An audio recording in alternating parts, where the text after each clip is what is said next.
Bom dia, a paz do Senhor a todos. Eu gostaria aqui de estar dividindo mais um videozinho com vocês aí. Hoje eu queria falar sobre Mateus, e eu aqui anotei algumas informações que eu achei muito interessante, que talvez, e só talvez, você não saiba ou você tenha esquecido. Então, rapidamente, Mateus era um dos 12 apóstolos cujo nome aparece em Marcos 5,18, Lucas 16,15, Mateus 10,3, Atos 1,3, e apenas 2 acontecimentos Mateus está incluso indiretamente.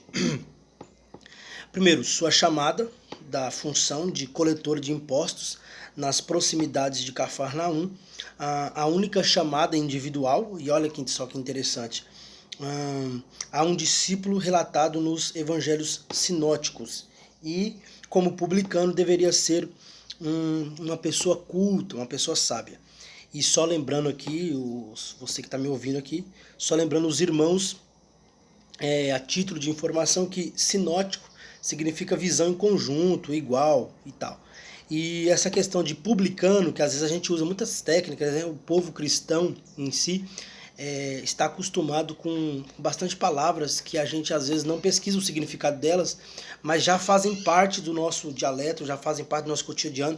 Por exemplo, graça, salvação, oblação, sacrifício, e às vezes a gente não pesquisa essas questões, mas são muito importantes, tanto para o nosso aprendizado, porque senão a gente passa por cima, né? E o publicano, que no caso era o Mateus, era o cobrador de rendimentos públicos entre os antigos romanos, perdão.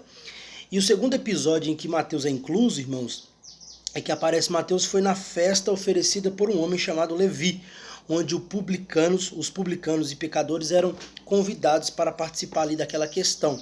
Em Lucas capítulo 5, versículo 29 e 30, você vai encontrar isso lá. E uma questão também interessante, o Evangelho de Jesus, escrito por Mateus, foi claramente escrito a judeus e não a gentios, e foi escrito entre os anos 30 a 115 depois de Cristo.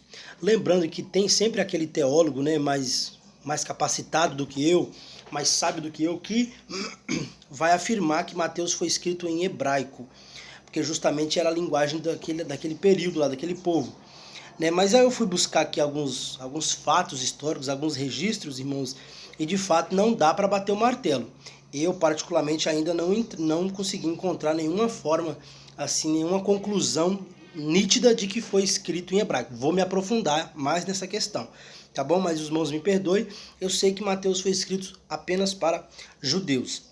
Em que língua foi escrita, ainda para mim há muitas discussões teológicas, e os teólogos, os sábios, eles não são unânimes nessa questão, não.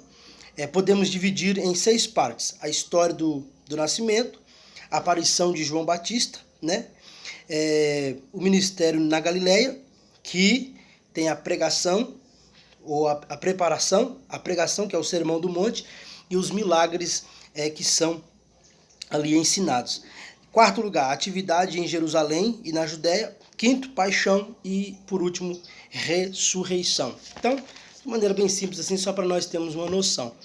Este evangelho descreve a vida de Jesus desde o seu nascimento, né, a atribuição da grande comissão na Galileia. Então, a expressão para que se cumprisse o que fora dito pelo profeta é usada pelo menos 13 vezes.